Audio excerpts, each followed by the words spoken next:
Hey, good morning. So, for the first 12 years of education, we are taught that memorization is an important part of life, that we're supposed to memorize all this stuff. And it's actually very damaging. It's very damaging to the human consciousness and to finding out who we really are. It puts us in a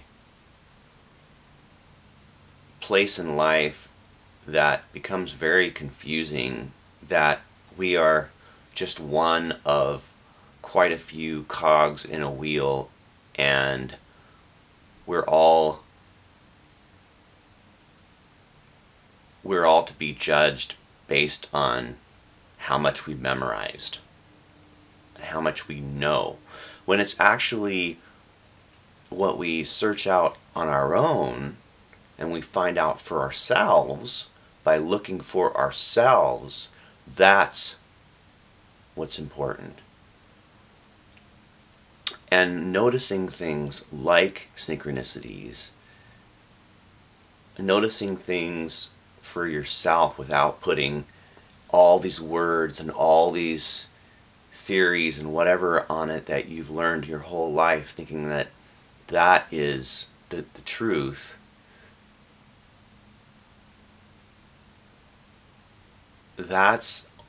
It's damaging. I remember going through 12 years of school, and I graduated in 1988, got pretty good grades. But see, that's the whole thing. It's like, and then I got out and I was like, what the hell did I just really learn? You know? I had some good teachers. The most memorable teachers were very creative. My art teacher and a drama teacher. And they were both really they really helped in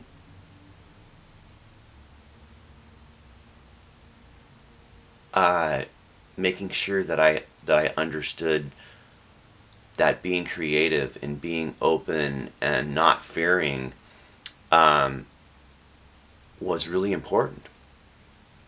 But all the memorization of this garbage, it's all conditioning, you guys. It really is. One of the only things I remember, I learned in 6th grade, and I can name all of the presidents in order in like 20 seconds.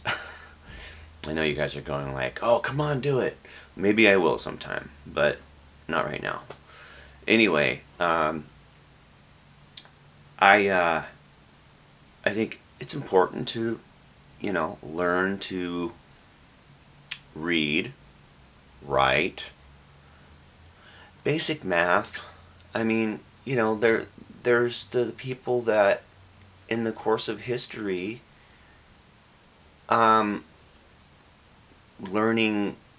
scientific equations and learning, that's part of what they did, to develop technologies and develop, but then you wonder, well, are all those technologies really for the better of man? So then you have to go like, well, what is it all really, Is it now technologies are just created for a hell of a lot of money, Or is it really for the better of man at this point? You have to look at that. There's, of course, technologies created for, say, healthcare that could be useful, but then again, is that the better of man to keep people alive longer? Is that what's going to happen, is that we're just going to stay alive longer and longer and longer, and we're going to be these walking corpses that are still alive wishing we were dead? So memorization is, I don't think it's healthy unless it's something you really want to memorize. The human mind is, the thought the thought process, how it works, should be taken with a lot of care, not forced. The thought process is used for creativity, and that's what's mostly important. So to force the thought process to memorize, like children, millions and millions and millions and millions of children every day, why do you think they're freaking crabby and upset and they don't want to do their homework? Because it's not natural. It's not natural. Putting a grade on them to see how well they memorize is not natural. Yeah, it's important to learn how to read, to learn how to write, like I already said that. So you have to deprogram yourself at one point somehow. I felt like I've deprogrammed myself my whole life. There's just like little things that it's almost like synchronicities in life that I paid attention to, whether they're books, whether they're writers, whether they're people, little things said that just click. I've taken it very seriously, and I've deprogrammed myself my whole life. But the first 12 years are a motherfucker, for sure. But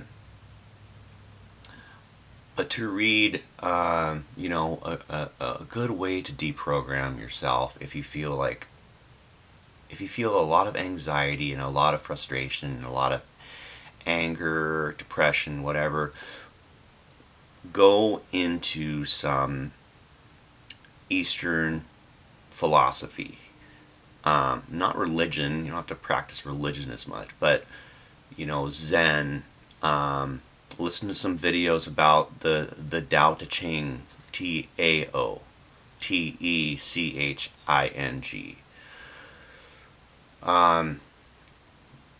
The Yoga Sutras of Patanjali. But Zen Buddhism is a really great place to start.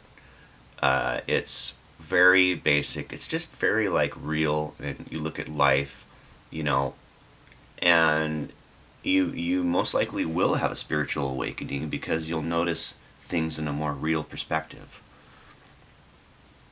And when you do come upon something, or something happens to you that is incredible,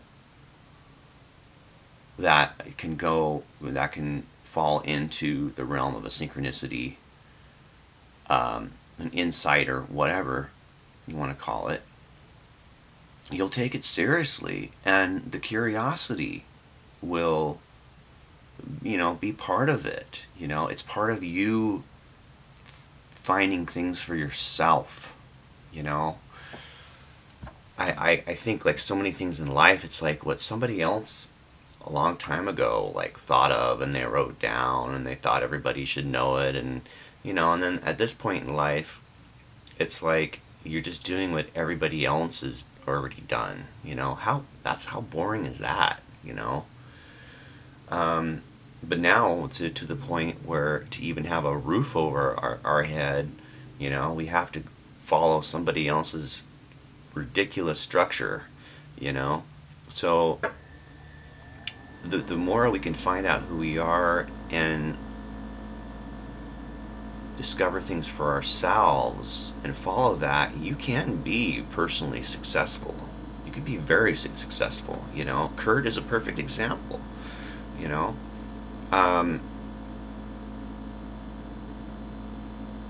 He did completely what he loved and didn't budge, really.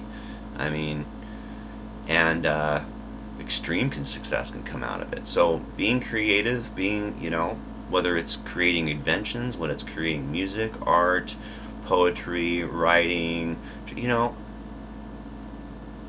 yeah, you do your own thing. You can be successful, but don't think about being successful. I think that's important. Just do, it's important. It's important, even if you have a very serious job that whatever, just on the side, maybe even be creative and do stuff, and Anyway, yeah, so I've gone into a lot in this, so I'm gonna stop. I'm gonna stop now. All right.